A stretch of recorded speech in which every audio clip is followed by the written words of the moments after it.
இலக்கண கவிதை எழுதிய அழகே உருகியதே என் உயிரே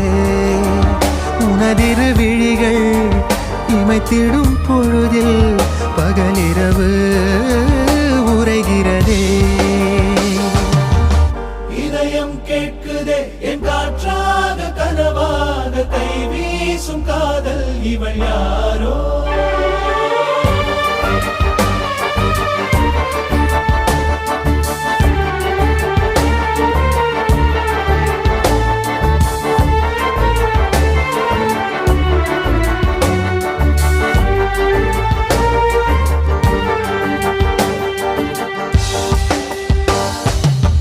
தேவதையின் விழியில் விழா காணும் பொன்வானம் அழைக்குது அருகில்